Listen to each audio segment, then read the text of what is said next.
Bismillahirrahmanirrahim. Assalamualaikum warahmatullahi wabarakatuh. Waalaikumsalam warahmatullahi wabarakatuh, Bu. Ya, kita sudah 50% belum nih? Udah 10 menit ya berlalu ya. Tadi saya ada trouble mau masuk kok nggak bisa gitu ya. Apa kita nunggu lagi? 5 menit lagi deh. 4 menit lagi maksudnya.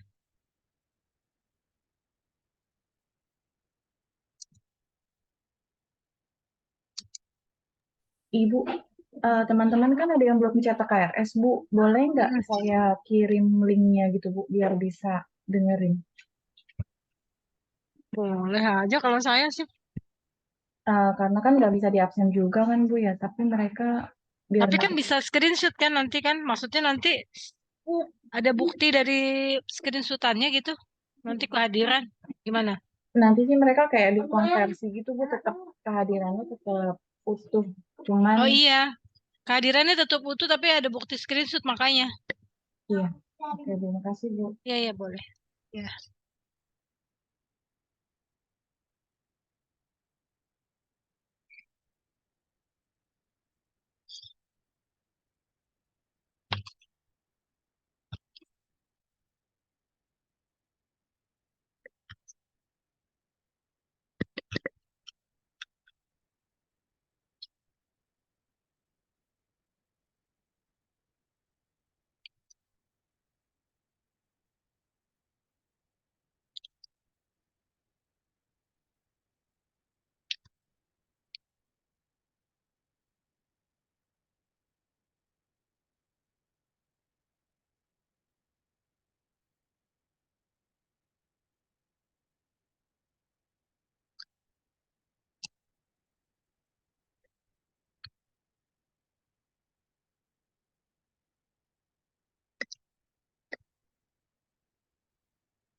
Mas makan buah sana?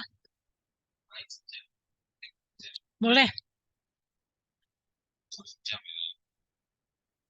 Kalau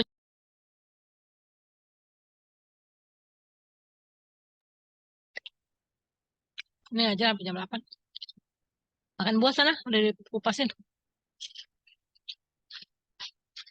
Minyak wangi lah, enak. Beli sop mah. Kata kakak, ayah jadi beli nggak bu beli sop?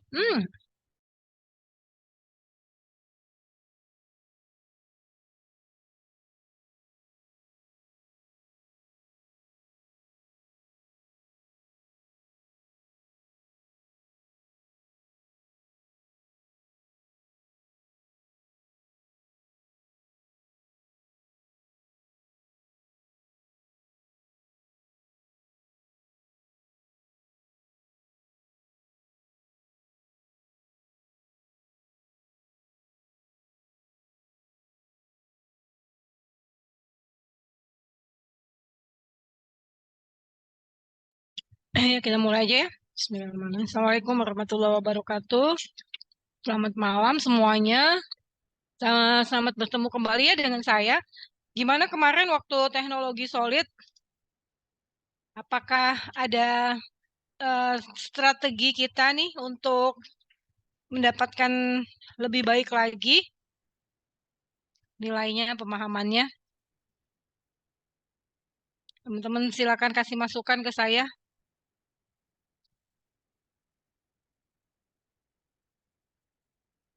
Kalau saya di kelasnya Deborah, ya, minta supaya setelah pertemuan ini nanti tiap kelompok bikin soal. Ya, tugas ada tugas sama bikin soal. Nah, kita mind map tetap dipertahankan karena itu membantu teman-teman semua untuk membaca materi lebih dulu, kemudian kemampuan untuk mempresentasikan seperti itu. Yang membuat mind map sudah siap belum?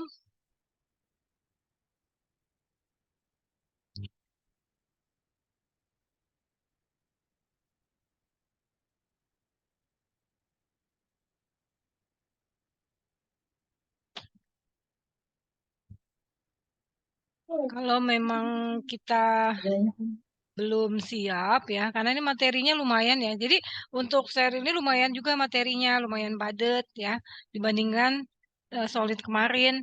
Jadi memang harus lebih apa? Meluangkan waktunya lebih banyak ya.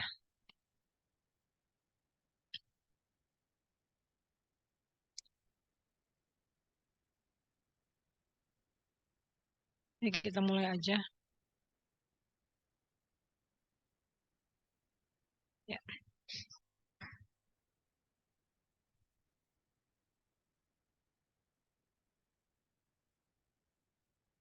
Jadi untuk teknologi steril ya.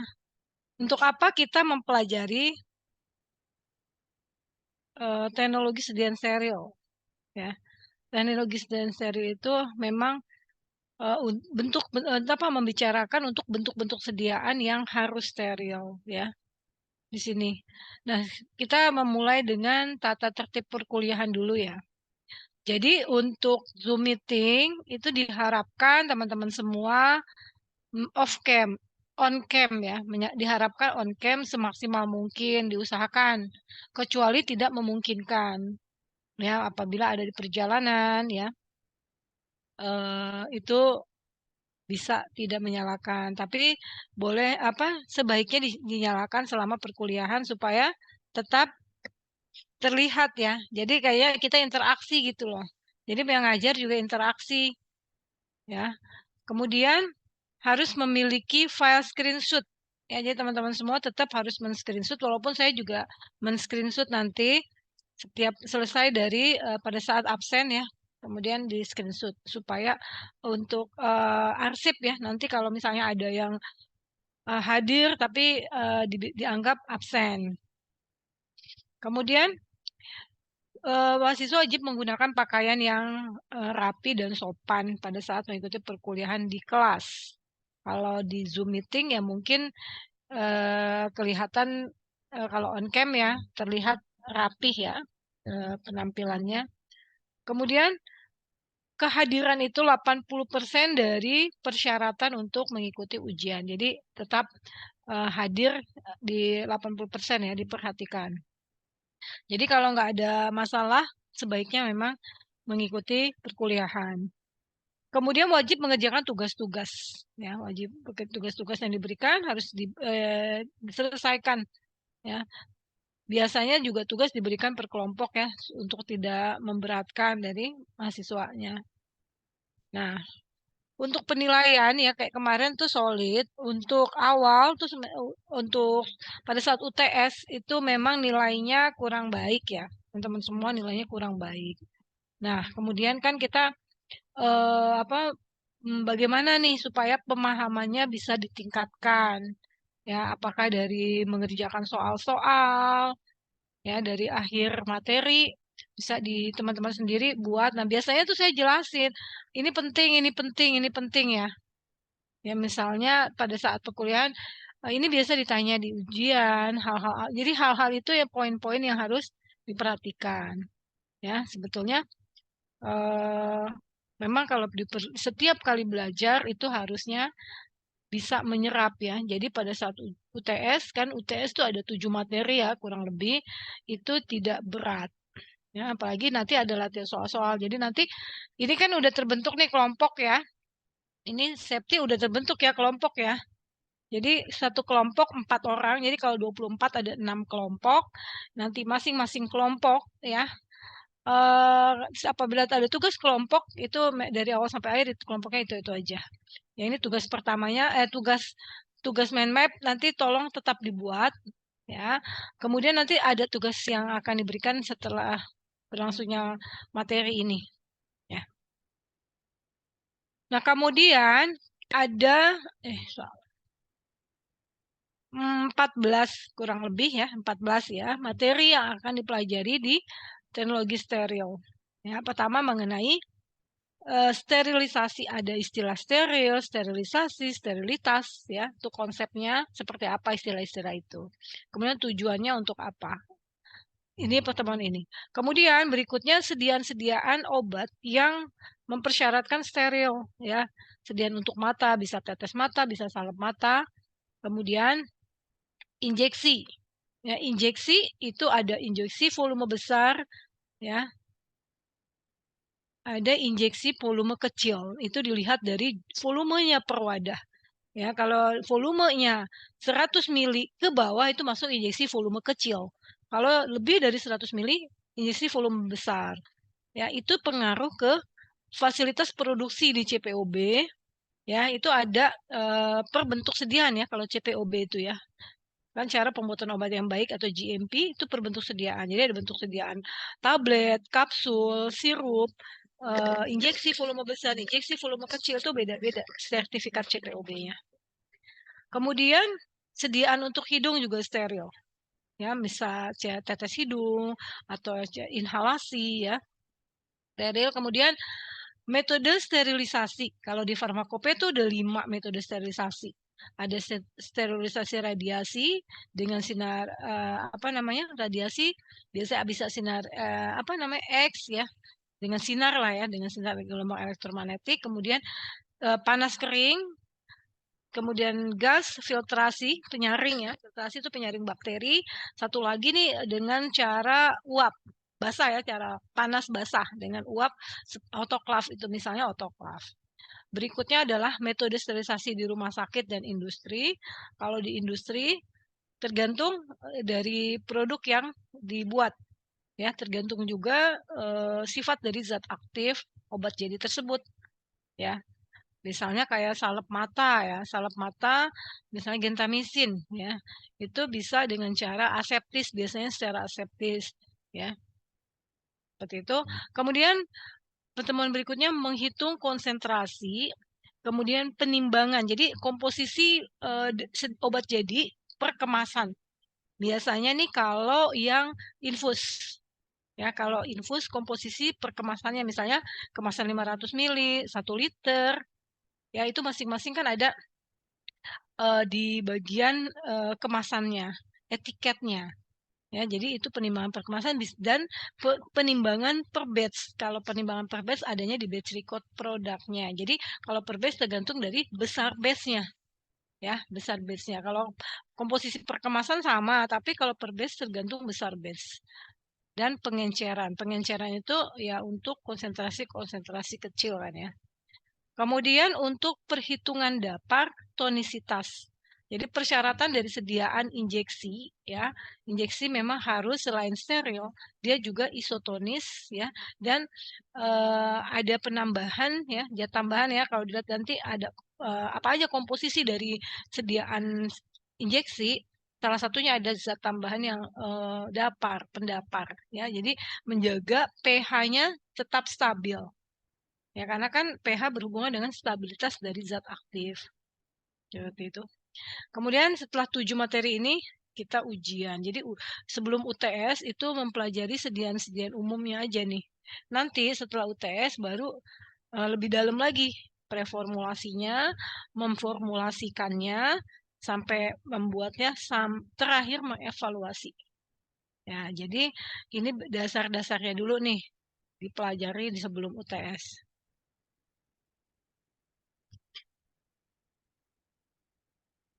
nanti lagi apa ya. Kemudian tatap muka, pembelajarannya kita kalau kelas kita dengan Zoom ya. Kemudian bisa dengan e-learning jika memang diperlukan e-learning ya. Kemudian bahan-bahannya secara PPT ya, maupun video kalau memang dibutuhkan. Kalau misalnya ada video-video yang memberi gambaran tentang cara di industri ya, misalnya masuk ke ruang produksi. Nah, bagaimana kalau ruang produksi steril? Cara berpakaiannya. Jadi kan memang kalau steril itu perlu yang lebih ketat ya peraturannya. Jadi ada tata cara berpakaiannya. Nah, itu ya.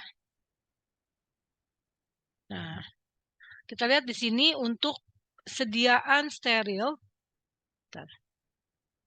Tujuan sediaan steril. Jadi bentuk sediaan obat dibuat secara steril ya, itu ada beberapa tadi ya, bentuk sediaan dari sediaan mata, sediaan hidung, kemudian injeksi ya. Untuk sediaan injeksi atau sering disebutnya dengan parenteral. Ternyata parenteral itu berasal dari bahasa Yunani para enteron. Enteron itu kan usus ya, berarti menghindari usus, artinya di luar dari saluran pencernaan. Jadi untuk menghindari terjadinya infeksi pada jaringan dan cairan tubuh, sehingga sediaan tersebut harus dibuat steril. Kenapa? Karena di saluran kalau di saluran cerna itu kan memang ada perlindungannya ya, ada mekanisme misalnya mukosa pembuluh saluran-saluran cerna ya, itu yang melindungi dari masuknya mikroba ya, atau di lambung misalnya ada di situ asam yang bisa membunuh bakteri. Kalau misalnya ada makanan atau obat yang masuk melalui saluran cerna. Tapi kalau lewat misalnya pembuluh darah, kalau dia injeksi atau parenteral itu kan langsung ke pembuluh darah. Nah, tempat-tempat tersebut pertahanan terhadap zat aksinya tidak selengkap pada saluran cerna, sehingga sediaan-sediaan tersebut harus dibuat secara steril. Itu ya. Nih, contoh-contohnya tadi sediaan injeksi, kemudian infus. Infus itu adalah injeksi juga, tapi injeksi volume besar. Kemudian sediaan untuk mata, ya, tetes mata, salep mata. Kemudian cairan irigasi. Irigasi itu adalah untuk merendam luka ya, karena luka jaringannya terbuka sehingga di situ memang cairannya harus steril. Kemudian larutan dialisa ya, untuk hemodialisa misalnya. Kemudian produk biologis, sediaan biologis misalnya vaksin, kemudian toksoid, antitoksin, dan produk penambah darah. Ya, kemudian sediaan dalam bentuk pelet atau implan. Biasanya implan ya. Kalau implan itu kan penggunaannya dengan cara ditanam di kulit ya, di dalam kulit. Jadi dia itu merusak jaringan tubuh sehingga harus steril. Nah, yang tadi sudah disebutkan ya, istilah dari parenteral itu ya, di luar dari saluran cerna.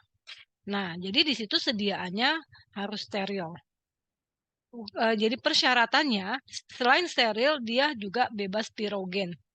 Nah, sediaan-sediaan injeksi ini kalau dari formulasinya bisa berbentuk emulsi, suspensi atau larutan. Satu lagi dalam bentuk padat atau sediaan padat. Jadi yang harus direkonstitusi dulu sebelum digunakan. Seperti injeksi namanya serbuk injeksi. Ya, misalnya cefalosporin tuh sediaannya ya, cefixim atau cefadroxil untuk injeksi ya. Jadi kalau ada namanya pro injeksi berarti dia serbuk yang harus direkonstitusi dulu. Ya. Jadi nanti kalau ada pertanyaan ya, secara formulasi sediaan parenteral atau injeksi itu bentuknya apa? Ya, jadi bentuknya bisa emulsi, bisa suspensi, larutan, dan satu lagi serbuk. Gitu ya jawabannya. Jadi, sediaan parenteral secara rute pemberian yaitu diberikan secara injeksi, infus atau implan. Jadi kalau rute itu cara pemberian. Kan kalau misalnya obat-obat kayak tablet, kapsul ya, kemudian sirup itu kan rute pemberiannya per oral. Jadi lewat saluran cerna. Kalau ini rutenya lewat injeksi. Ya, nanti berbagai macam injeksi tergantung tempat penyuntikannya. Nah, di sini kesediaan parenteral dengan kelebihan dan kekurangannya apa? Ya, kelebihan atau keuntungannya dia responnya cepat. Jadi karena langsung masuk ke pembuluh darah. Ya, dibandingkan yang per oral. Kalau per oral itu kan melewati saluran cerna. Di saluran cerna itu kan juga banyak penghalang-penghalangnya ya. Banyak penghalangnya. Maksudnya di situ ada misalnya dari mulai mulut, kemudian kerongkongan, lambung dan seterusnya. Ya. Kemudian pasien yang tidak sadar bisa diberikan dengan sedia dalam bentuk pemberian injeksi ini. Kemudian untuk obat-obat yang dia rusak oleh asam lambung. Misalnya sediaan ini apa namanya apa namanya kayak omeprazol gitu ya. Omeprazol itu kan sediaan-sediaan yang memang tidak boleh dia kalau diberikan terpaksa diberikan lewat oral dia biasanya dalam bentuk pelet ya. Jadi yang pelet yang memang hancurnya itu di usus bukan di lambung. Kenapa? Karena melindungi zat aktifnya dari asam lambung. Ya, jadi diberikan bisa dalam bentuk tidak melewati saluran cerna maksudnya ya, atau kalau melewati saluran cerna tidak melewati lambung tadi. Kemudian aksi obat diharapkan cepat ya, karena tadi respon cepat, ya aksinya cepat. Seperti itu ya. Jadi kalau misalnya kelebihannya banyak lah ya. Nah, tapi keuntungannya ini untuk produk stereo itu dari luar fasilitas produksi, ruangan produksi itu betul-betul ada ininya ya, apa namanya ruangan bersih ya. Jadi kalau untuk fasilitas steril secara CPOB itu ada 4 ruangan ABCD ya. Jadi memang itu ruangan yang dianggap ruang bersih yang untuk steril. Kalau yang non steril ada ruangan tersendiri ruangan E. Di mana untuk memasuki ruangan yang steril ini itu perlakuannya khusus ya. Di situ jadi perlu biaya lebih gitu loh untuk membuat suatu sediaan steril. Ya, selain itu juga membutuhkan keahlian. Jadi operatornya itu pastinya yang sudah di-training. Contoh misalnya untuk apa namanya melakukan pemeriksaan ya, hasil dari injeksi kan ada pemeriksaan secara fisik kejenihannya, partikulatnya. Nah, itu kan kalau misalnya yang dilihat pemeriksaan secara visual langsung perlu keterampilan kan operator-operatornya yang perlu sudah di-training. Ya, jadi nggak bisa digantikan sama orang lain yang belum memiliki sertifikat itu, ya, kompetensi itu, ya. Jadi membutuhkan kalian khusus. Bila terjadi efek toksik, kerugiannya itu tidak bisa di recovery gitu loh. Artinya dia sudah terlanjur, misalnya obatnya salah pemberian obat kayak waktu itu ya pernah kasus yang bupivacain ya, jadi efeknya fatal. Ya. Kemudian rasa nyeri saat disuntik karena memang dia dengan merusak jaringan. Jadi ada rasa nyeri itu kerugiannya. Ya, tinggal kita lihat di sini ketergantung kondisi pasien pada saat itu, kebutuhannya seberapa besar. Misalnya kita serangan apa namanya GERD gitu ya. Nah, itu dibutuhkan efek yang cepat sehingga diberikan misalnya dalam bentuk injeksi dibandingkan kalau dalam bentuk sediaan per oral ya. Nah, di sini adalah rute pemberian secara injeksi. Nih ya. Jadi ada subkutan, intramuskuler, intravena. Nah, ini yang utama. Nanti ada lagi yang lain ya. Ada lagi nanti melalui misalnya tulang belakang, intratekal ya.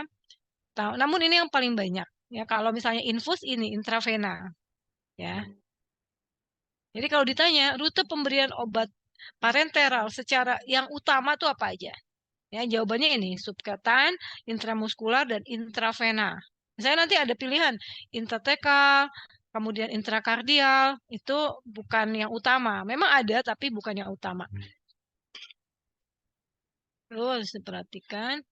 Kemudian kita lihat ini.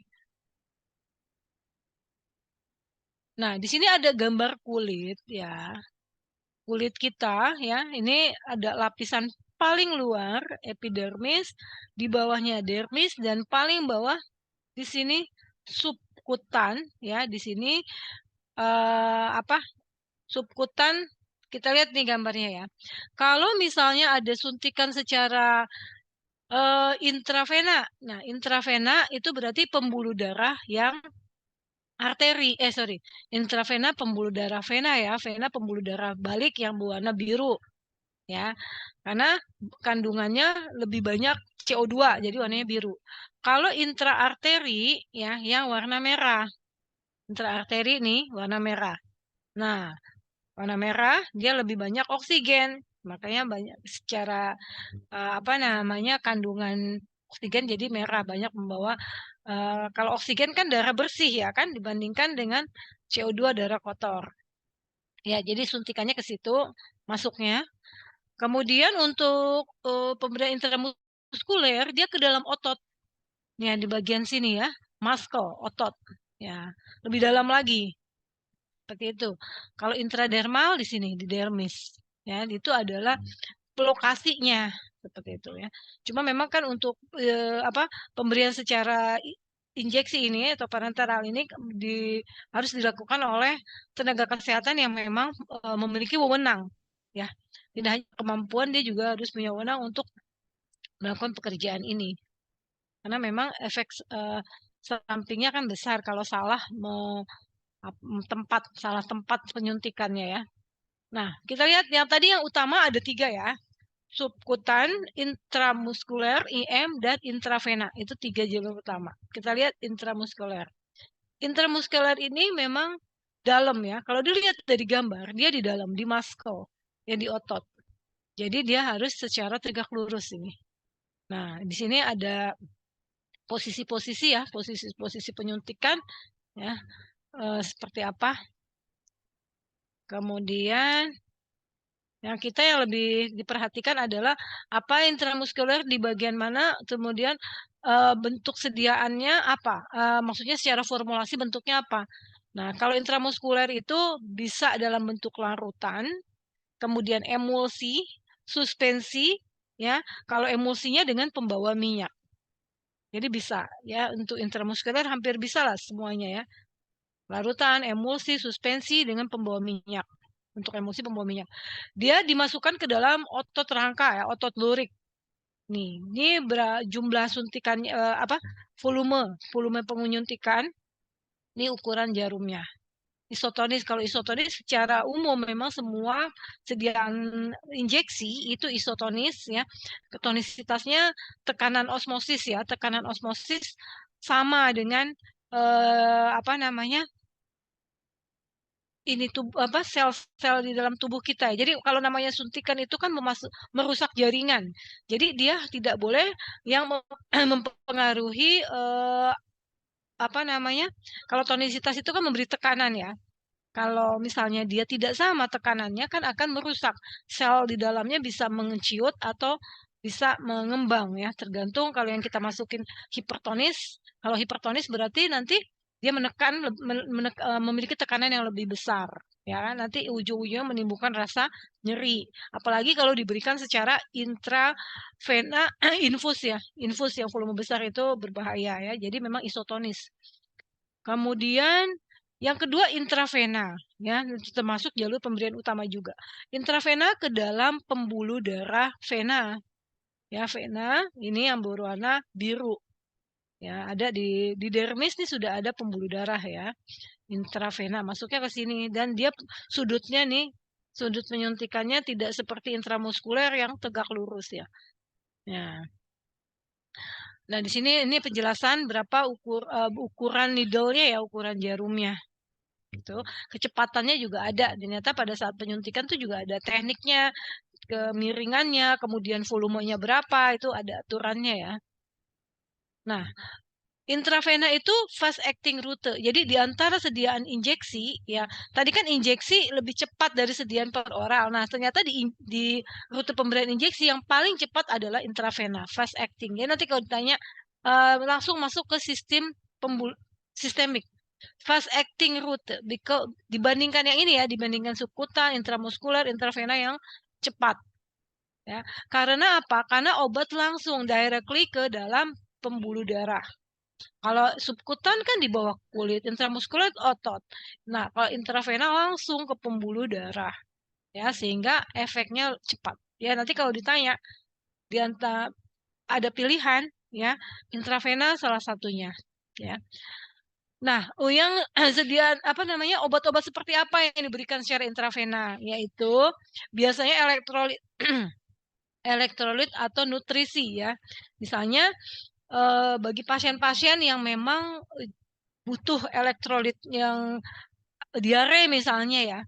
Di situ kan mengalami elektrolitnya banyak keluar ya, jadi harus segera diberikan untuk menyeimbangkan ya, untuk menyeimbangkan elektrolit tubuh.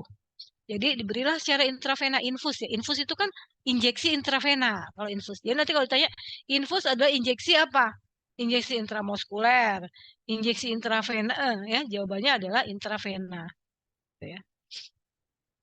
Nah, sekarang yang subkutan. Subkutan ini di bawah dari dermis. Tadi kan kalau intravena di daerah dermis nih, yang biru-biru ada vena. Kalau ini dia lebih, kalau tadi kan sekitar 25 derajat nih, 45-an. Nah, subkutan di sekitar sini ya. Pada jaringan adiposa. Adiposa itu lemak di bawah kulit. Pada permukaan terluar dari lengan atau paha.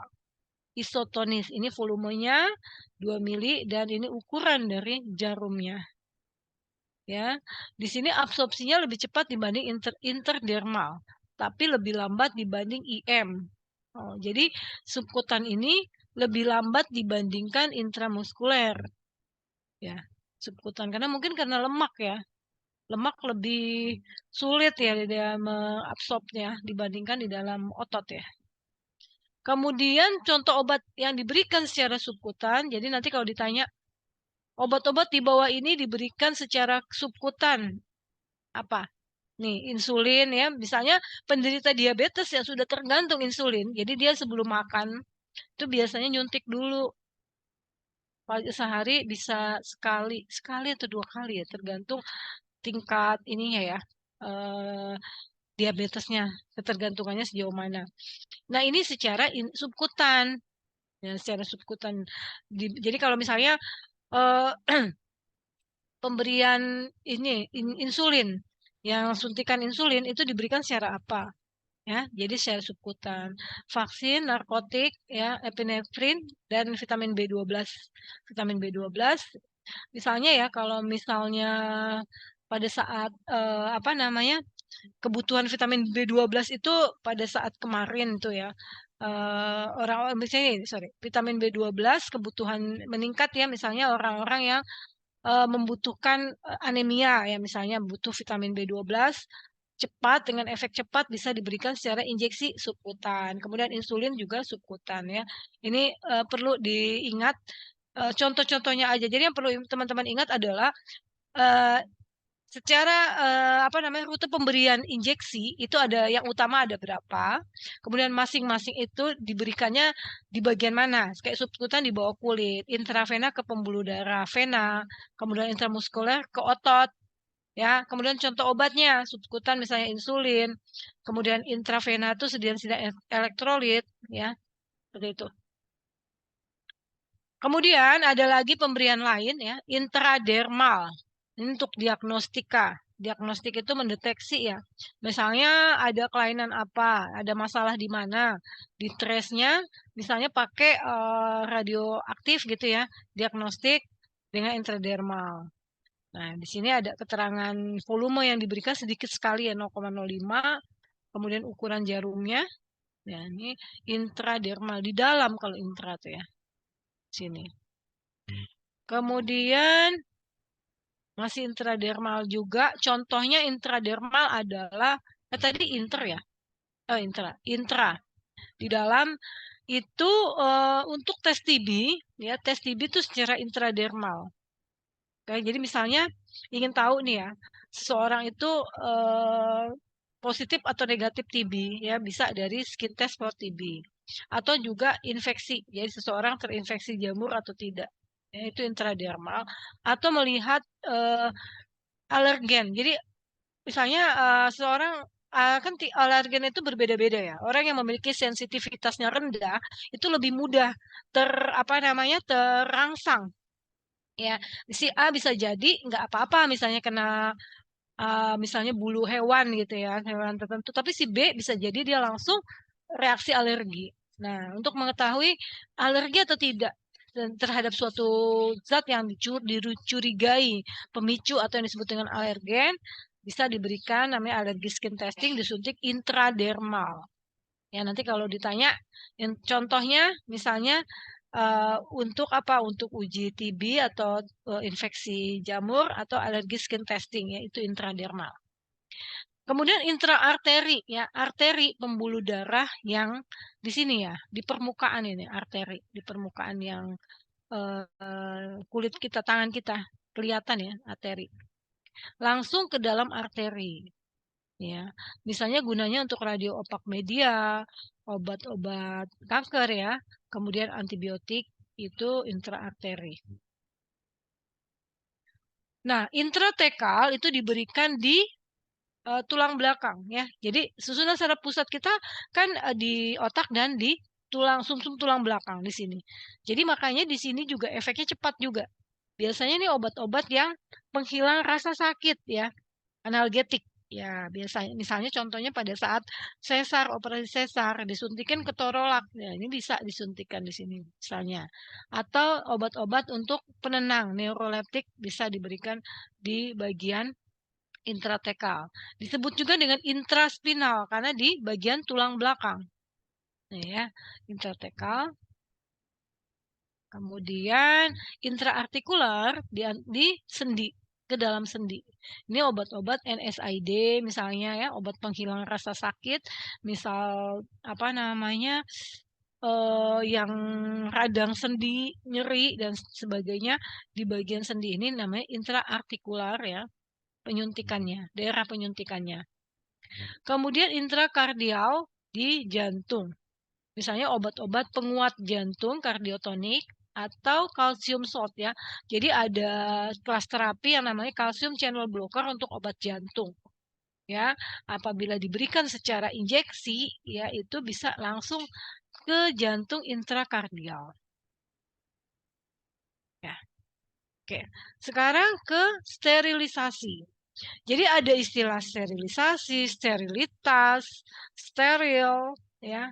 Itu kita akan lihat di sini apa perbedaannya. Ya.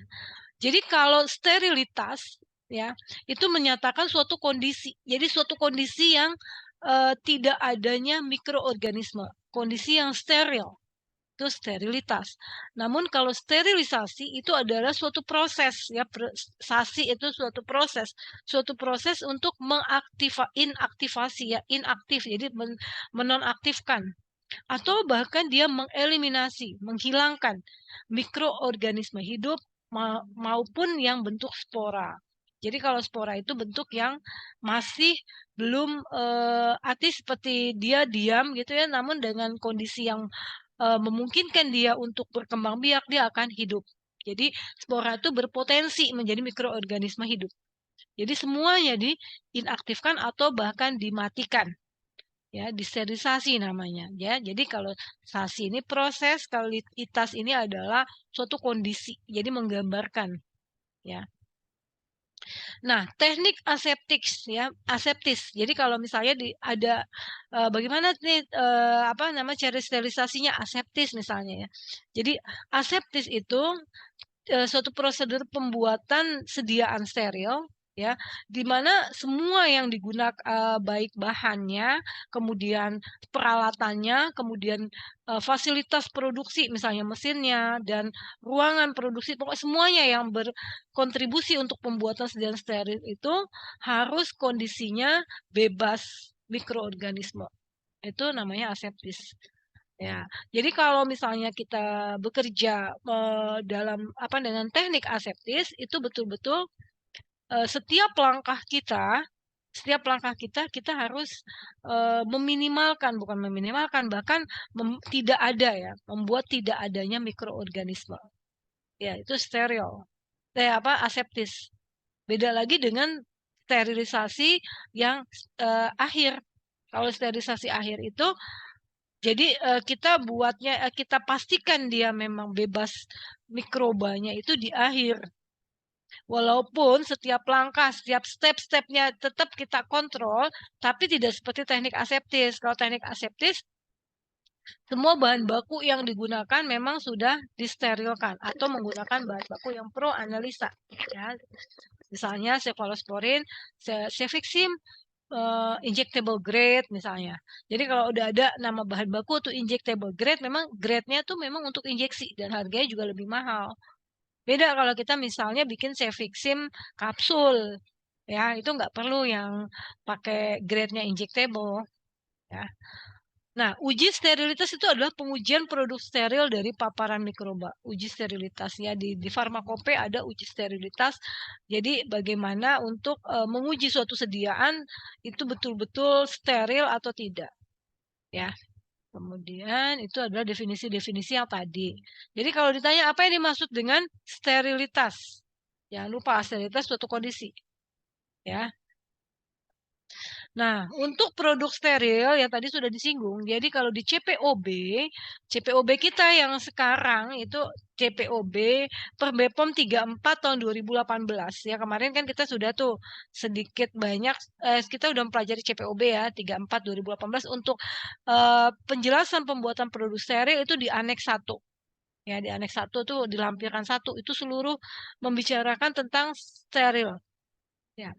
Di situ ada pembagian kelas fasilitas produksi ya di ruangan produksi untuk membuat produk steril itu ada namanya ruang bersih kelas A sampai D. Kalau non steril kayak tablet, kapsul itu yang kelas E cukup. Nah, boleh nggak kalau misalnya sediaan kayak non steril di kelasnya kelas bersih, kelas C, D, boleh-boleh aja, tapi pastinya membutuhkan biaya yang lebih besar. Karena kelas itu dikategorikan tuh berdasarkan jumlah partikelnya yang ada di ruangan tersebut, ya. Itu ada batasannya. Jadi makanya semakin tinggi kelas ini A itu yang paling tinggi. Ya, semakin tinggi itu semakin sedikit jumlah partikelnya. Ya, makanya yang masuk operatornya tuh nggak boleh banyak-banyak. Ya paling satu, misalnya udah sampai ke kelas A, paling satu aja yang memang betul-betul dia mengeksekusi ngisi. Gitu. Kan kalau di fasilitas misalnya yang non steril kelas E, di situ misalnya kita bisa lihat ada beberapa orang ya. Misalnya pencetakan tablet itu bisa mungkin 2 gitu ya, 2 atau 3 tergantung dari ruangannya. Misalnya untuk ruangan ini granulasi misalnya, itu kan bisa lebih dari 1 ya, bisa 2 atau 3 ya kan, tergantung kapasitas produksinya. Nah, jadi ruangan-ruangan di kelas ini steril ini ya, kelas bersih namanya, A sampai D ya. Nanti perlu misalnya ditanya ruangan untuk apa namanya, steril, ruangan bersih untuk pengisian itu di mana ya. Kelas A, kita baca ya, kalau kelas A itu adalah kelas yang kritikal, jadi dia berisiko besar terhadap kontaminasi.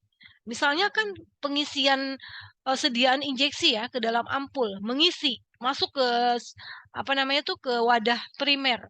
Itu kan besar resikonya. Jadi dia ditempatkan di kelas yang tingkat apa safety-nya lebih besar. Ya, jadi kelas A itu adalah kelas yang di dalamnya itu terdapat dipasang laminar air flow, LAF ya. Jadi kalau ditanya LAF itu dia adanya di mana? Di kelas A jawabannya. Ya, LAF itu dia mengalirkan udara dengan aliran udaranya searah. Jadi berkecepatan lebih rendah, dapat digunakan pada isolator tertutup dan kotak bersarung tangan. Jadi LAF itu bisa berupa lemari, laminar airflow, atau bisa juga ruangan. Ya, tergantung pabriknya, kapasitasnya sebesar apa. Nah, tempat pengisian nih sebenarnya zona pengisian sediaan-sediaan steril, misalnya ke dalam ampul, ke dalam vial, itu dilakukannya tuh di sini di kelas A ini. Ya, kalau dia misalnya lemari LAF-nya, maka ruangan tempat menaruh LAF itu kelasnya kelas B. Ya, tapi LAF-nya sendiri daerah di bawah LAF itu kelas A. Ya, seperti itu. Jadi kalau ditanya pengisian larutan steril dilakukannya di kelas, jawabannya kelas A ya. Kemudian kelas B untuk pembuatan dan pengisian secara aseptis. Untuk pembuatan ya. Kalau misalnya pengisiannya di kelas A, ya. Kemudian kelas ini adalah latar belakang dari kelas B, dari kelas A. Jadi kelas B latar belakangnya kelas A. Jadi kelas A itu sebenarnya ada di dalam kelas B, gitu maksudnya. Kemudian kelas C dan D area bersih untuk melakukan tahapan pembuatan produk steril. Jadi maksudnya kan kalau kita membuat steril, kan langkah-langkah dalam pembuatan sediaan kan mulai dari nimbang, campur-campur, ya, mixing maksudnya itu bisa dilakukan di kelas C atau kelas D. Tapi kalau sudah filling, sediaan yang aseptis itu di kelas A, fillingnya. Kemudian di sini adalah produk apa sih? Untuk yang sterilisasi akhir. Kalau sterilisasi akhir itu tingkat kritikalnya tidak seperti sediaan aseptis ya. Jadi penyiapan komponen-komponennya kayak nimbang-nimbang bahannya gitu dan sebagian besar dari produk yang memungkinkan untuk disaring dari sterilisasi hendaklah dilakukan di minimal kelasnya kelas D. Ya, masih bisa di kelas D. Nah, kecuali bila ada risiko terhadap produk bisa di kelas C. Seperti itu. Misalnya, memang produk itu harus dalam keadaan wadahnya terbuka misalnya. Dia kelas C, tapi kalau aman-aman aja, tertutup, dia kelas D. Ya, karena kelas C itu lebih tinggi lagi dari kelas D. Ya. Jadi memang pembuatan steril ini biayanya besar. Yaitu makanya harganya lebih mahal produk steril. Nah, untuk pengisian produk yang sterilisasi akhir itu dilakukan minimal kelasnya C. Minimal itu untuk yang sterilisasi akhir ya. Kalau yang aseptis pengisian itu di kelas A latar belakang B. Penyiapan dan pengisian untuk salep, krim, suspensi, dan emulsi dilakukan di kelas C sebelum sterilisasi akhir. Ya, jadi kalau sterilisasi akhir resikonya lebih kecil dibandingkan aseptis. Makanya kalau aseptis memerlukan ruangan yang lebih tinggi tingkatannya, tingkat kebersihannya lebih tinggi. Ya, kalau sterilisasi akhir kan logikanya kalau sterilisasi akhir nanti disterilkan. Jadi dia bisa untuk penyiapan dan pengisiannya dilakukannya di kelas C, cukup di kelas C. Ya. Nggak sampai ke kelas A. Untuk pembuatan secara aseptis, ya, dia untuk preparasinya minimal bisa di kelas D, itu preparasi. Penanganan bahan awal dan komponen steril, ya, kecuali pada proses selanjutnya untuk disterilkan atau disaring dengan menggunakan filter. Hendaklah dilakukan di lingkungan kelas A dengan latar belakang kelas B. Ya, jadi ini bahkan kalau misalnya aseptis itu bisa dilakukannya di kelasnya kelas B. Ya, hendaklah dilakukan di lingkungan kelas A dengan latar belakang kelas B. Ya, kecuali pada proses selanjutnya untuk disterilisasi atau disaring dengan menggunakan filter. Nah, kalau filter ini berarti teknik aseptis ya. Jadi kalau gini, teknik sterilisasi itu kan tadi ada 5 ya. Ada dengan cara radiasi, panas ada basah, panas ada kalau basah autoclave, kering oven. Kemudian dengan penyaring bakteri dan satu lagi dengan gas. Kalau yang filter atau penyaring bakteri ini biasanya teknik aseptis ya. Proses pembuatan larutan yang akan disterilkan secara filtrasi hendaklah dilakukan di lingkungan kelas C. Ya, jadi kalau untuk pembuatan larutannya nggak apa-apa di kelas C, tapi kalau filtrasinya di kelas A. Nah, jadi intinya kalau aseptis itu tingkat resikonya lebih besar. Karena aseptis itu tidak ada sterilisasi lagi. Setelah jadi bikin, udah. Ya, tidak seperti yang sterilisasi akhir. Ya, di akhir dia akan disterilkan. Nah, aseptis itu ada beberapa alasan kenapa dilakukan secara aseptis. Salah satunya karena memang zat aktifnya itu tidak tahan terhadap panas. Maka dilakukan secara aseptis. Ya. Nah, kemudian di sini formulasi sediaan parenteral, zat aktif dan zat pembawa. Ya, zat pembawa itu biasanya pembawanya apa? Kalau nggak air atau campuran air misalnya dengan apa namanya gliserin gitu ya. atau pembawa yang bukan air, misalnya minyak. Karena kan tadi kan formulasi sediaan injeksi, tidak larutan semua, bisa emulsi, bisa suspensi, bahkan bisa injeksi itu bentuknya serbuk untuk injeksi. Jadi memang dia butuh pelarut juga ya, butuh pelarut juga, tapi pada saat dijualnya itu dipisahkan antara sediaan dalam bentuk serbuknya ya di dalam vial dengan pelarutnya. Nah, selain itu ada bahan tambahan ya. Kalau bahan tambahan tentunya untuk menjaga perform daripada zat aktif ya. Bisa ditambahkan antimikroba, kemudian antioksida, dapar, bulking agent, chelating agent, protectant, solubilizing agent, surfaktan, bahkan untuk mengatur tonisitas ya. Itu zat tambahannya. Kalau ada yang mau ditanyakan, silakan ditanyakan ya. Nah, kalau tahapan produksi sediaan steril, yang pertama adalah ruang produksinya sudah bersih. Ya kan kalau di mana? Di produksi ya itu ruangannya pasti sudah ada identitasnya kan, misalnya udah bersih. Akan dilakukan proses apa namanya? Kan di ruangan-ruangan itu memang ada nih apa ruangan ini penimbangan, ruang pencampuran ya. Di situ ada statusnya sudah bersih. Kemudian di sini membuat produk ruah. Jadi sesuai CPOB, produk ruah itu adalah produk yang belum dikemas primer. Ya nanti kalau ditanya, produk ruahan untuk injeksi, misalnya apa? Kalau ada jawabannya di dalam ampul, di dalam vial itu salah ya, karena produk ruah belum dikemas primer.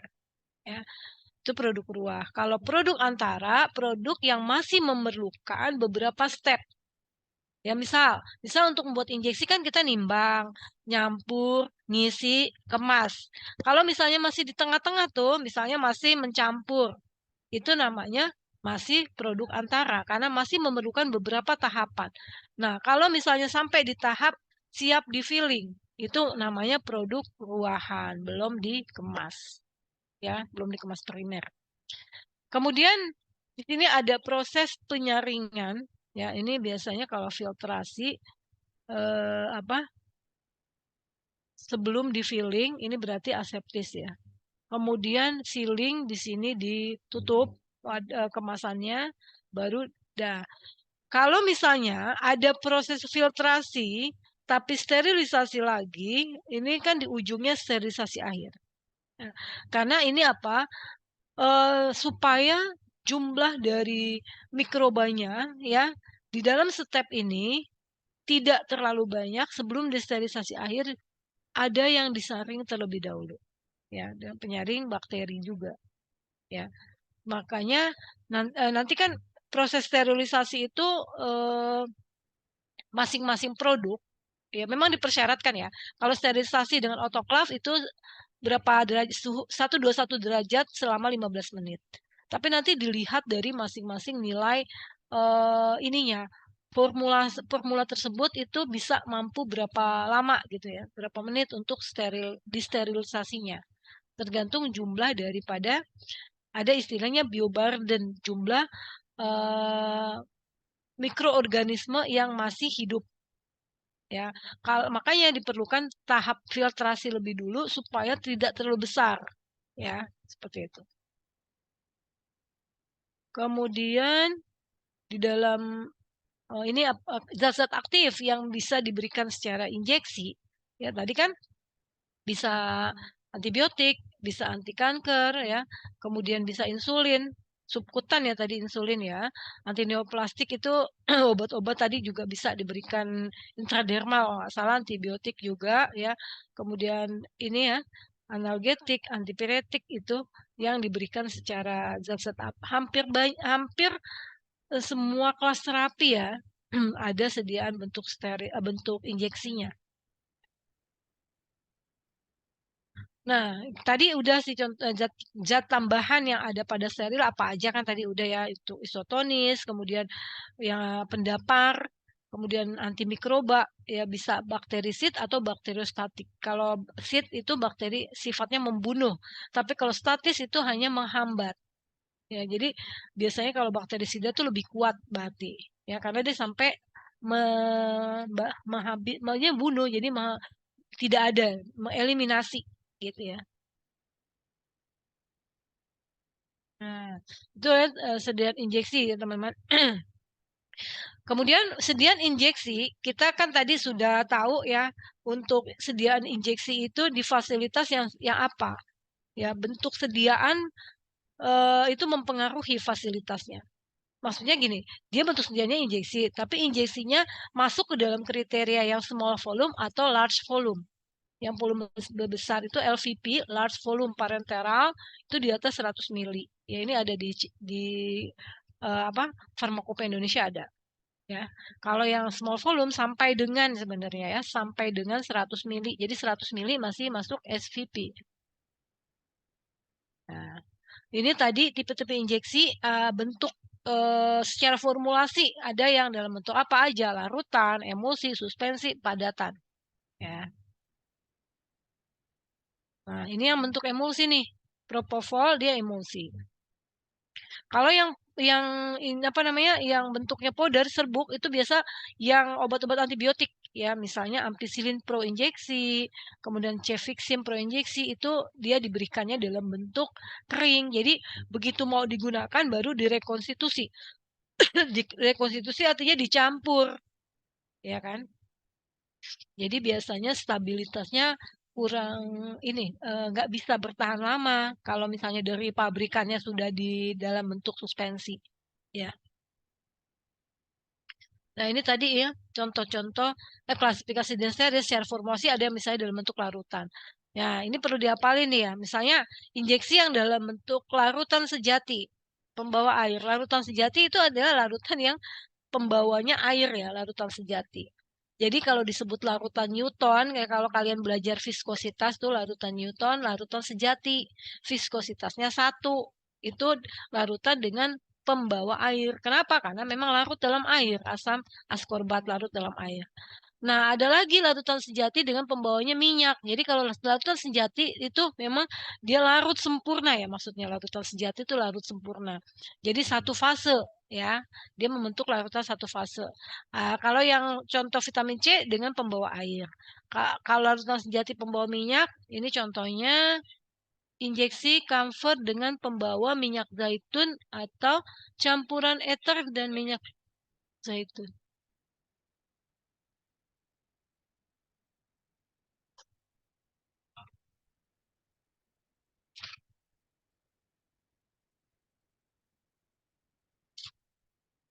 Ya, kita lanjut ya. Nah, di sini ada lagi larutan sejati dengan pembawa campuran. Jadi kalau larutan sejati itu adalah homogen maksudnya ya. Namanya larutan itu adalah campuran yang satu fase. Ya, satu fase. Jadi begitu kita lihat dia itu tidak bisa dibedakan lagi mana zat aktifnya, mana pembawanya. Ya, seperti fenobarbital natrium. Namun di sini pembawanya itu campuran antara gliserin, alkohol, dan air. Kenapa? Karena kelarutan fenobarbital natrium kalau di dalam air saja lebih kecil sehingga ditambahkan dengan kosolven. Nah, gliserin ini kosolven fungsinya. Jadi pelarut pembantu ya. Ko itu kan membantu ya, solven pelarut, pelarut pembantu. Jadi meningkatkan kelarutan dia di dalam air. Kemudian ada lagi suspensi steril. Suspensi steril dengan pembawa air. Injeksi kalsiferol. Ada lagi injeksi yang obat suntik KB tuh. Injeksi medroksiprogesteron asetat. Ya, itu suspensi injeksi. Ya. Jadi nanti kalau ditanya, sebutkan contoh-contoh sediaan injeksi dalam bentuk larutan dengan pembawa air. Ya. Contohnya vitamin C. Atau dengan bentuk suspensi pembawa air misalnya, ya. Jadi prinsipnya kalau dia zat aktifnya larut di dalam pembawa, nah bentuknya larutan. Kalau tidak larut di dalam pembawa, bentuknya suspensi. Kalau misalnya ada dua fase, air plus minyak, jadilah emulsi. Seperti itu ya.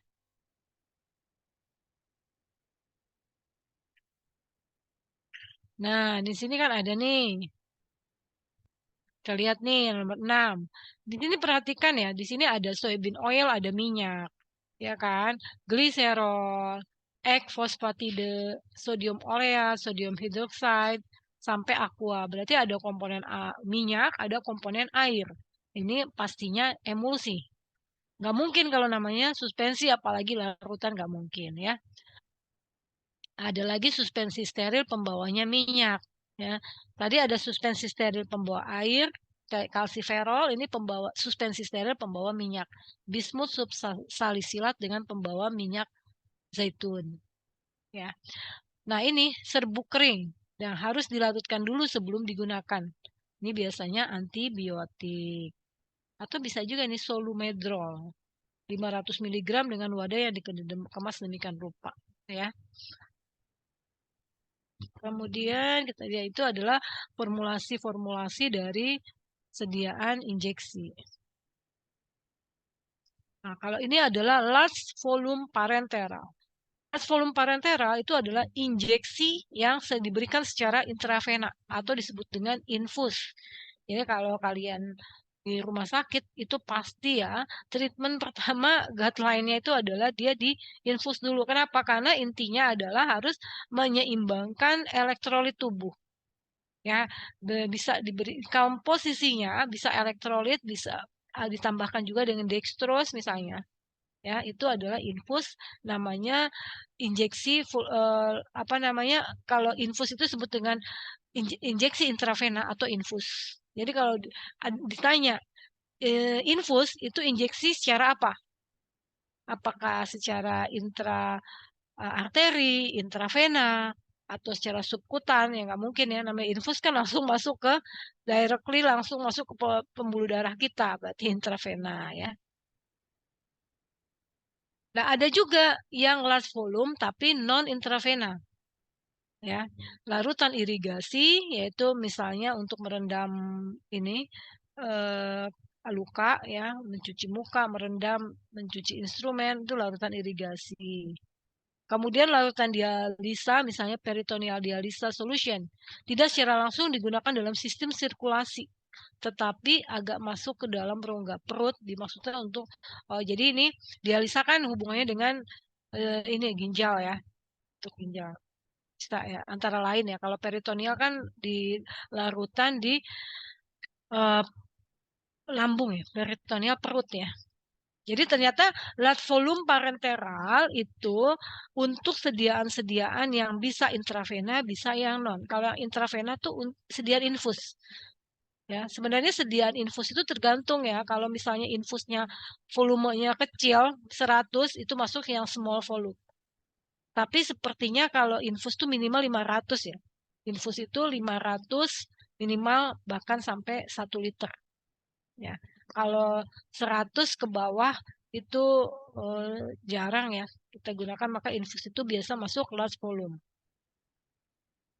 Infus.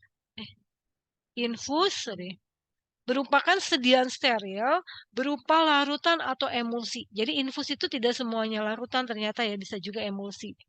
Kalau misalnya kayak pemberian ini nutrisi, itu kan bentuknya emulsi ya, karena kandungannya kan asam amino tuh. Kalau sediaan-sediaan yang memang orang diinfus untuk pemberian cairannya mengandung makanan, itu kan makanannya asam amino. Nah, itu bentuknya emulsi.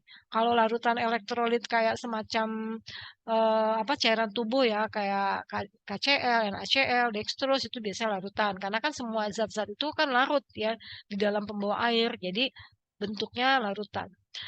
Jadi kalau ditanya larutan infus, dia larutan atau emulsi ya, bukan suspensi, bukan juga padatan, bukan. Bebas pirogen. Sedapat mungkin dibuat isotonis terhadap darah, disuntikannya langsung ke dalam vena dengan volume relatif banyak. Ya, itu infus definisinya.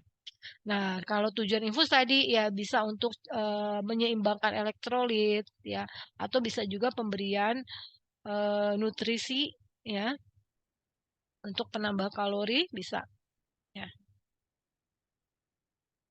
Kemudian quality control itu adalah selama proses juga ya, in proses control juga dilakukan dan juga untuk produk jadinya juga ya, mulai dari ruahan kalau namanya QC itu mulai dari bahan baku sampai dengan produk jadi, bahkan selama proses juga dilakukan pemeriksaan quality controlnya.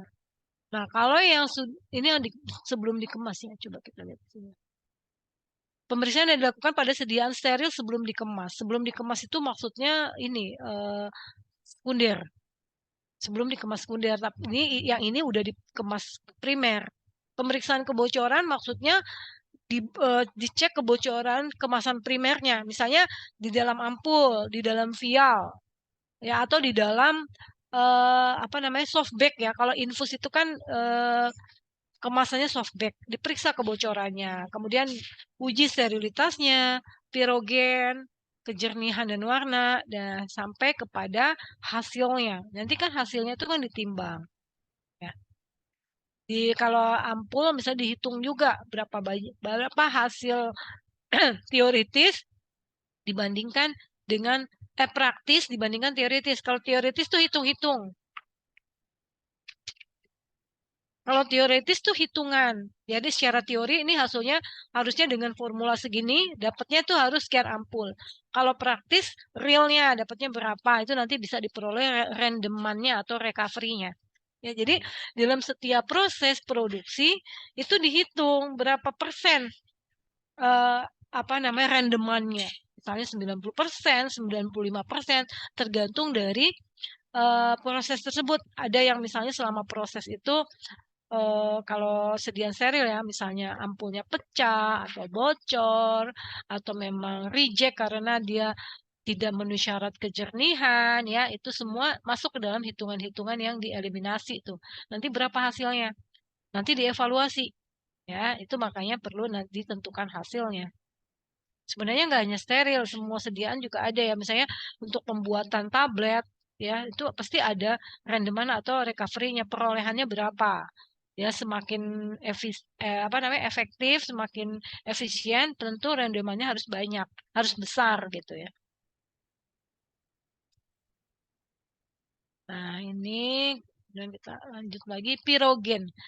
Jadi di farmakope ketentuan untuk sediaan steril itu selain steril dia juga dengan bebas pirogen ya bebas pirogen.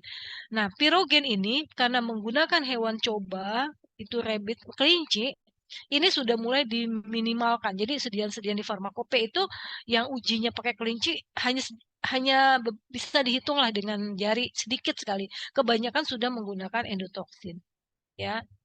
Endotoksin itu karena tadi isu dari apa namanya penggunaan hewan seperti itu ya. Karena kan obat jadi di Indonesia tuh beredar bisa puluhan ribu ya. Memang sih dengan bentuk secara total ya dengan bentuk sediaan yang lain. Namun kan kalau misalnya untuk setiap kali rilis pakai rabbit ya, pakai kelinci gitu maksudnya seberapa banyak kelinci yang dibutuhkannya. Jadi sekarang arahannya ke endotoksin. Nah, jadi intinya pirogen ini tetap diuji. Kenapa bebas pirogen ini wajib? Jangan karena pirogen itu senyawa yang bisa menyebabkan demam bagi penggunanya. Ya, penggunaan jadi kita harus pastikan bahwa dia memang bebas pirogen. Ya. Nah, sekarang dengan diuji endotoksin kalau pirogen dengan kelinci itu sudah tidak digunakan lagi sekarang ya. Jadi alternatif metodenya menggunakan ini limulus amobusit lisat atau LAL untuk menghindari penggunaan binatang percobaan ya. Jadi kalau misalnya uji pirogen bisa pakai apa? Bisa pakai rabbit test atau dengan LAL test. Itu uji pirogen. Ya, tapi mana yang sekarang sudah banyak digunakan adalah LAL test. Itu ya nanti kalau ditanya uji pirogen ya. Nah, ini rabbit test mungkin nggak begitu perlu karena nggak sudah tidak banyak yang menggunakan ini. Nanti dibaca prosedurnya, persyaratan USP dan ini adalah LAL.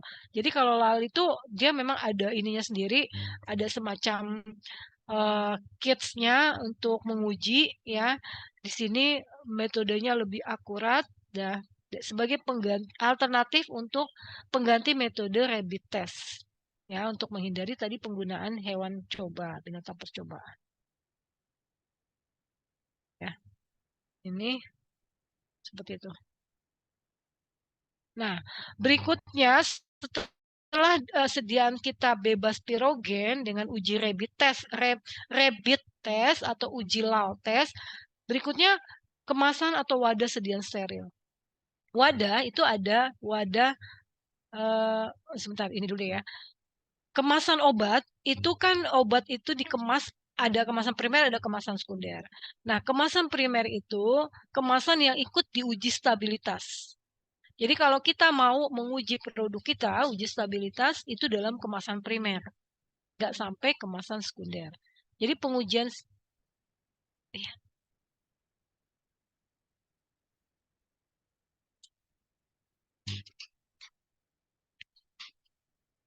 iya.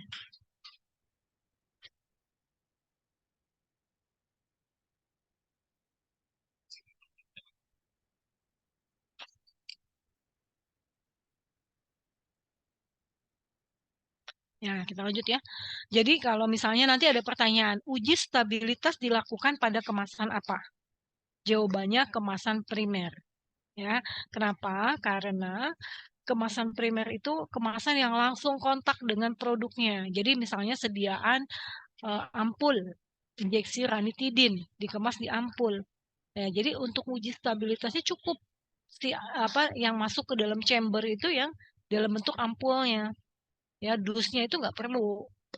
Ya, uji stabilitas itu menguji sifat fisik, kimia bahkan mikrobiologi. Ya, mikrobiologi itu tadi uji sterilitas, uji endotoksin itu mikrobiologi karena menggunakan hewan apa namanya mikroba untuk pengujian. Kemudian dilakukan dalam kemasan. Kemasannya kemasan primer ini ya, untuk menjamin mutu obat tetap stabil selama distribusi. Jadi untuk memastikan bahwa produk sampai ke tangan konsumen itu mutunya masih memenuhi syarat. Jadi selama masa edarnya. Jadi izin berapa lama masa berlaku kan kalau di obat itu ada expired date ya. Expired date itu obat itu masih memenuhi syarat mutu sebelum batas waktu itu. Sebelum batas waktu yang tertera ya kan. Nah, itu ditentukannya dengan uji stabilitas. Ya, uji stabilitas dilakukan dalam kemasan primer. Ya, baik dipercepat dan jangka panjang. Jadi dua-duanya harus dilakukan. Ya, kenapa? Dua-duanya harus dilakukan. Ya, karena di apa namanya? Di peredaran kita kan nggak tahu ya kondisi di lapangan seberapa ekstrimnya eh, selama di peredaran. Kadang kan suhu di Indonesia ya kan bahkan di suhu kamar. Kalau suhu kamar kan 30. Nah, pada kondisi-kondisi tertentu kan suhu kamar kita bisa lebih dari 30. Nah, itu dia dipastikan kita kan stabilitas tuh ada yang dipercepat ya suhunya sampai 40 dan kondisi di stabilitas namanya real time. Real time itu artinya sesuai gitu dengan kondisi di Indonesia yaitu 30 derajat. Ya, keduanya itu suhu 40 dan suhu 30 digunakan untuk uji stabilitas untuk menjamin obat yang ada di peredaran itu tetap stabil sampai di end user yaitu di konsumen. Ya, jadi itu kemasan. Jadi kalau kita lihat kemasan-kemasan untuk produk steril, ini injeksi yang bicarakan, itu bisa ampul atau vial itu dari bahan gelas. Ya, nanti gelasnya ada tipe-tipenya kalau nanti mau lihat lagi di farmakope. Ada gelas tipe 1, tipe 2, itu tergantung dari komposisi. Kan ada ya namanya gelas borosilikat, komposisi antara boronnya dengan silikannya. Sebenarnya itu sudah ada di monografi. Misal, injeksi ranitidin, tipenya gelas tipe 1, clear misalnya. Bentar ya.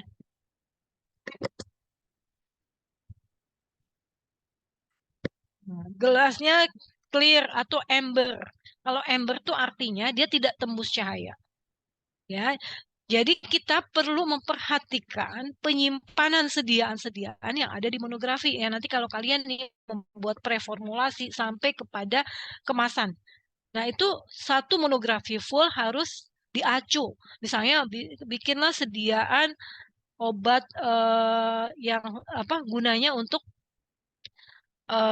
kalau ranitidin kan untuk anti ini ya, obat ranitidin golongan sama dengan simetidin ya. Dia untuk anti histamin ya, AH2 ya kalau nggak salah ya. Nah, jadi dia kalau nggak salah dengan cara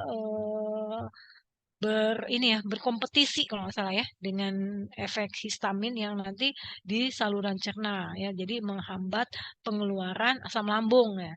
Nah, coba bikin obat AH2 ya, misalnya zat aktifnya ranitidin. Nah, kalian lihat di monografi Farmakope Indonesia sampai ke wadah dan penyimpanannya di mana. Nah, itu nanti mempengaruhi kalau ditera di situ harus terlindung dari cahaya. Berarti wadah yang digunakannya harus yang wadah ampul gelap. Seperti itu ya. Nanti itu di bagian pembuatan. Nah, ini jenis kemasan primer dan sekunder. Ya tadi udah disinggung kalau kemasan primer, kemasan yang kontak langsung dengan produk. Ya, misalnya tadi ada ampul, ada vial. Kalau sekunder, dia tidak kontak langsung. Misalnya dus. Ya kan? Kan kalau sediaan injeksi, ampul itu kan dikemas lagi di kemasan dus. Ya. Nah, nanti ini tiap kelompok membuat tugas mencari 5 ya produk steril, tentukan kemasan primer dan kemasan sekundernya. Tiap kelompok. Tapi tiap kelompok, antar kelompok itu nggak boleh sama.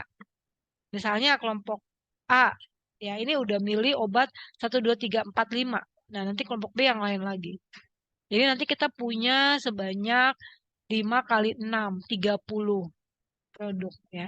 Kemasan primernya apa? Misal, injeksi ranitidin di dalam ampul ya. Kemudian dia ada kemasan dusnya lagi. Primernya apa? Ampul. Sekundernya apa? Dus gitu ya. Itu tiap kelompok buat. Kemudian ini membicarakan penandaan ya, kemasan dan etiket. Oh, satu lagi setelah menentukan itu nanti kalian harus identifikasi itu dari kemasan. Nih, misalnya di kemasan vial itu kan ada ini, ada apa ya namanya? Ada penandaannya, ada etiketnya. Itu di identifikasi. Etiket ya di dalam etiket itu misalnya injeksi ranitidin dilihat etiketnya apa aja, mencantumkan apa saja. Di situ dibuat juga ya penandaan pada kemasan. Penandaan pada kemasan primer. Misalnya kemasan primernya ampul, itu penandaannya ada apa aja di situ. Termasuk sampai ke coba kita lihat lagi di sini ya. Nih, ini kan ada nih keterangan pada etiket itu. Etiket itu apa aja yang ada di situ ya. Ada logonya, logo obat keras misalnya huruf K ya, berwarna hitam ada di situ di vialnya atau ada kemudian ada apa lagi? Ada logo merah gitu ya. Itu sebenarnya di ketentuan untuk registrasi obat penandaan itu harus dicantumkan di sampai dengan kemasan terkecil.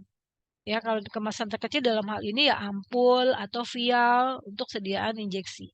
Kalau sediaan tablet yang kemasan terkecilnya adalah strip, blister, ya. Kalau ini tuh kita lagi membicarakan injeksi, berarti nanti kalian pilih 5 obat ya yang menggunakan kemasan primernya apa, kemasan sekundernya apa, ya.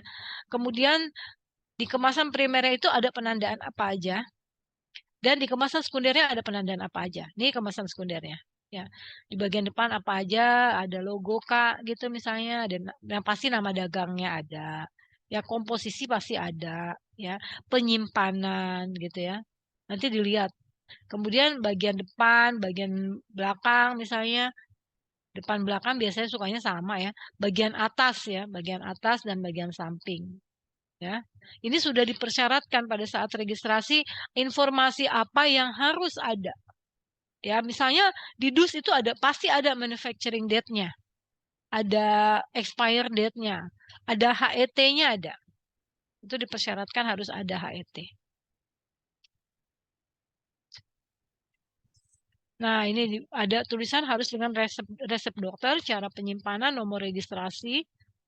Ya, ini ada ketentuannya. Nanti apa aja yang ada di kemasan primer, penandaan apa aja di kemasan sekunder, tetap kalian cantumkan. Perhatikan juga ya. Jadi persyaratan kita untuk kemasan, karena obat itu beredar di Indonesia, itu harus ada wajib pakai bahasa Indonesia. Kalau mau ada bahasa asing lain boleh, tapi harus ada bahasa Indonesia.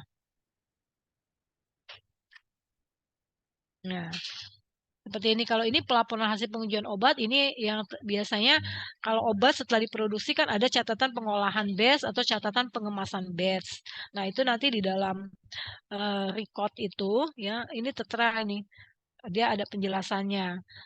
Misalnya berapa banyak yang kontainer yang bisa diterima, yang kemudian yang enggak diterima, yang cacat gitu ya. Ada nama operator, kemudian tanda tangan, jamnya dan seterusnya ya. Kalau misal itu melihat apa aja yang ada di dalam batch pengolahan atau batch pengemasan. Nah, itu. Udah? Oke, itu aja. Ada yang mau ditanyakan nggak? Ini kita bacain PPT-nya yang pertama doang ya. Ibu, jadi tugasnya itu kita nyebutin nama dagang ya? Ya, jadi pertama dipilih 5 nama obat. Ya, terserah ya. Mau nama dagang, mau nama generik. Misalnya injeksi ranitidin itu kan nama generik. Atau misalnya yang nama dagang boleh, bebas. Ya, nanti dari yang dipilih tadi tentukan dia punya kemasan primernya apa, kemasan sekundernya apa, kemudian penandaan apa yang tertera di kemasan primer dan kemasan sekunder. Tapi di screenshot ya, biar ketahuan. Misalnya, satu, injeksi ranitidin menggunakan kemasan primer ampul, penandaan yang ada di ampul apa aja. Di situ baru ini penandaannya, ini gambarnya, sebelah kanan itunya penandaannya apa aja, gitu ya. Begitupun di dusnya, misalnya ini dusnya, kemudian di sebelah kanannya kelihatan tampak depannya apa aja tuh, gitu, kayak gitu ya. Tugasnya per kelompok. Nah, nanti untuk pekan depan ini harus sudah dibuat ya, yang konsep sterilisasi ini. Ada ya, per kelompok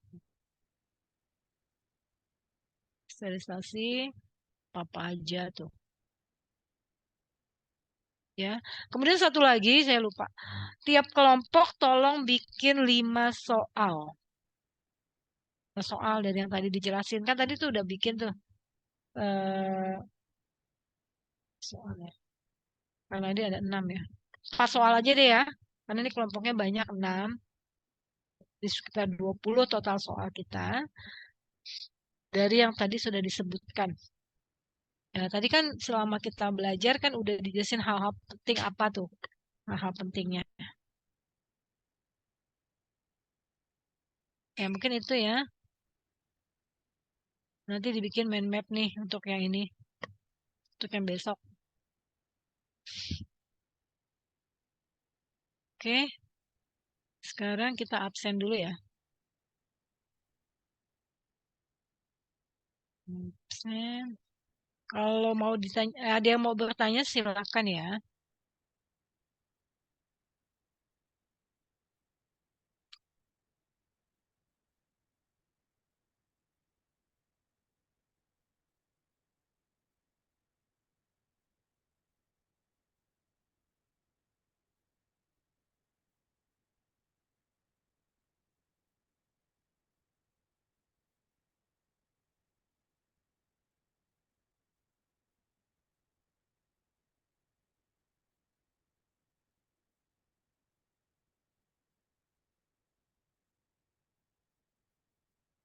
Oke, kita absen dulu ya. Saya share.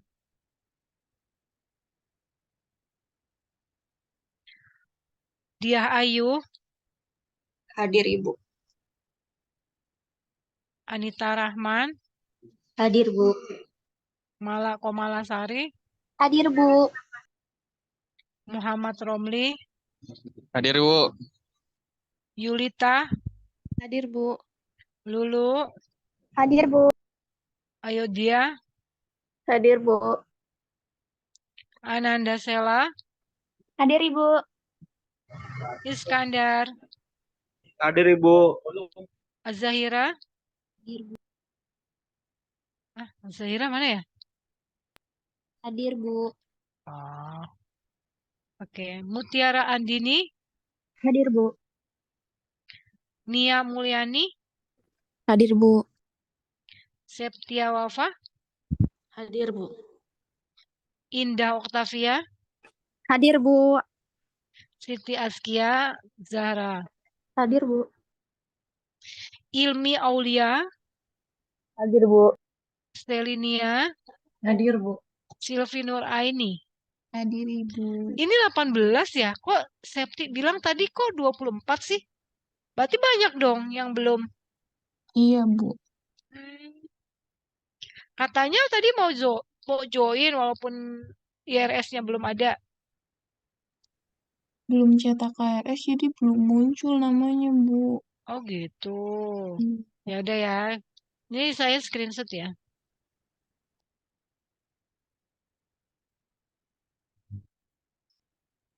Ya, jadi tadi pendahuluan, tolong diperhatikan tentang kuliah teknologi steril ya.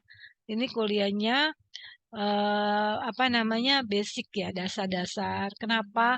Memang sediaan steril itu kita perlu tahu ya prinsip-prinsip apa sih komposisinya, kandungannya apa. Kemudian bagaimana kita merancang sediaan steril tadi. Ya, nanti sih memang preformulasi nanti setelah UTS. Kalau yang awal kita ini cuma secara umumnya komposisinya apa? Zat aktif, zat tambahannya apa aja. Ya, kemudian tadi eh, secara umum rute pemberian secara apa namanya injeksi itu apa aja ya. Tadi yang utama kan ada 3 ya, ada yang subkutan, ada intravena, kemudian ada intramuskuler. Dari ketiga itu yang paling cepat yang mana? Dari antara injeksi intravena, muskuler dan subkutan yang paling cepat mana? Intravena, Bu. Kenapa? Karena langsung Dia langsung ke langsung ke dalam kulit, langsung. Bu. Kok kulit intravena? Pembuluh darah, Bu. Vena. Namanya aja intravena ya. Vena itu pembuluh darah. Langsung. Tadi kan dibilang fast acting ya. Karena apa? Directly ke tuh bloodstream ke langsung ke pembuluh darah kita. Tuh ya, itu poin tuh. Itu bisa dijadikan soal. Terus contoh-contohnya misalnya nih yang umum-umum aja deh ya. Infus. Itu apa infus? Secara apa infus diberikannya? Intravena. Ya infus kan kalian tuh biasa kan disuntik kan tahu kan? Suntik itu kan dia nyari pembuluh darah kan kalau nyuntik orang mau apa namanya kita mau diinfus cari dulu pembuluh darahnya kadang lama nggak ketemu-ketemu gitu ya. Itu makanya perlu keterampilan untuk pemberian secara injeksi. Kemudian kalau misalnya tadi infus intravena ya subkutan dengan apa intramuskular ya. Kalau intramuskular kan di dalam otot ya. Jadi dia lebih dalam lagi seperti itu. Nah, kemudian tentang apa tadi itu ya? eh, kom- Contoh-contoh obat-obatnya ya nanti dilihat lagi. Kemudian injeksi itu ada injeksi volume kecil, injeksi volume besar. Kemudian fasilitas produksi untuk sediaan steril tuh di ruangan di kelas apa ya? Sediaan steril Mas Abu. A sampai D ya. Kalau A itu aktivitas apa yang ada di A? Kalau A sama D itu grade-nya tinggian mana? Yang A, Bu. Yang A ya. Jadi A B C D A yang paling tinggi, D yang paling bawah. Tuh ya. Kemudian aktivitas apa yang ada di ruang A itu? Kelas A. Pengisian. Pengisian sediaan aseptis ya.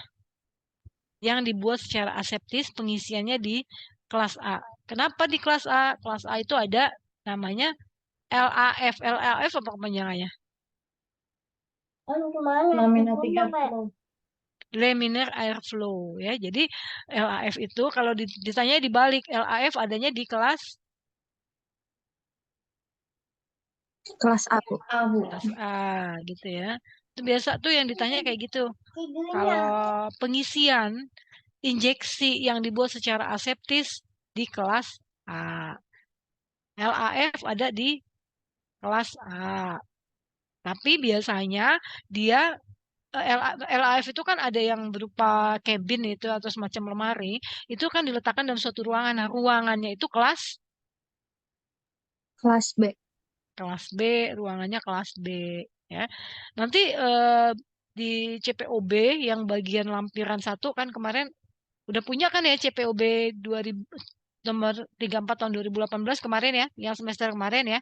Itu coba dibaca di lampiran 1-nya, itu ada penjelasan tentang steril. Ada. Ya, lagi ya. Oh, yang halaman kedua. Oh, ini ada 2 halaman ya. Oh, tadi saya baru 1 sebentar.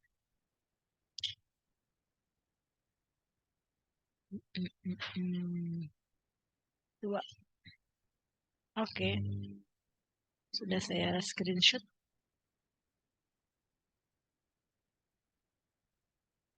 Lagi yang mau ditanyakan. Tugasnya itu nanti Septi kan ini ya, PJ-nya. Di Google Drive aja ya, Septi ya. Nanti masukkan ke situ semuanya. Ya. Pekan depan, sekarang hari tiap Rabu, berarti hari Selasa. Sudah harus dikumpul semuanya. Ya. Yang telat berarti nanti nilainya ini ya, lebih kecil dibandingkan yang tepat waktu.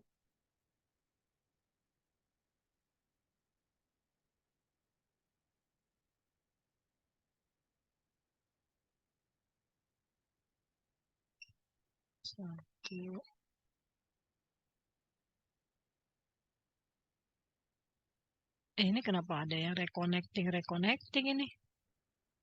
Apa jangan-jangan ini beda lagi orang-orangnya?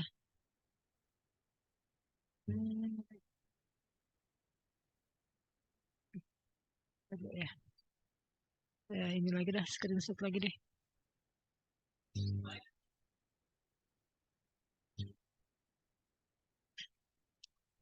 Oke.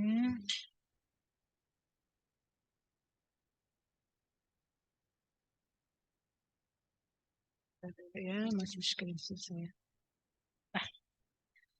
Oke, sudah pada mengerti ya tugasnya ya. Nanti tolong dibuat yang rapi sambil nanti kalian saya kasih tahu deh ketentuan yang ada di registrasi untuk apa namanya informasi yang ada di dalam kemasan ya. Jadi gini, kalau kita mengevaluasi produk yang ada di pasaran, kita berarti membandingkan dengan standar. Berarti kita harus punya standar ya. Kalau misalnya obat itu mau diregistrasikan, berarti standarnya itu adalah kriteria dan tata laksana registrasi. Ya, nanti ada di ketentuan buku registrasi tersebut. Ya. Ini saya infoin ya bukunya. Ibu kan bikin 4 soal ya, Bu. Soalnya 4 soal. PG ya, Bu? PG sampai E tapi pilihannya ya. Satu kelompok 4 soal aja. Ada 6 kelompok. 6 ya, 6 kelompok 4. Minimal 20 soal kita punya ya. Jadi kalau 20 soal, satu materi, ya kita minimal punya 100 soal.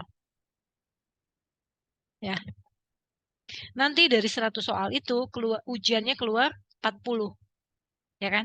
40 soal. Seperti itu. Jadi nggak dadakan kayak kemarin.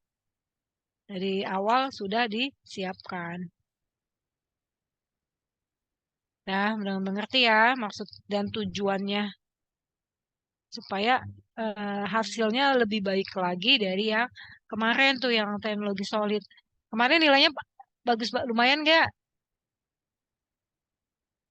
Yang UASnya lebih baik kan? Alhamdulillah bagus. Yang UASnya lebih baik dari UTS-nya. Ya, jadi dari sekarang kalau selesai ini dicicil bikin soal. Jadi pekan depan, hari Selasa, sehari sebelumnya itu sudah siap semua. Gitu ya. Itu kesepakatannya ya. Baik, itu aja dari saya. Semoga bermanfaat. Mohon maaf sebelumnya ya. Memang kalau waktu maghrib gitu ya, karena kita masih belum ini ya, belum apa namanya, belum siap semua, ya paling tidak 10 menit lah ya. Ininya apa namanya 18.30 kita sudah kumpul. Nah, seperti itu.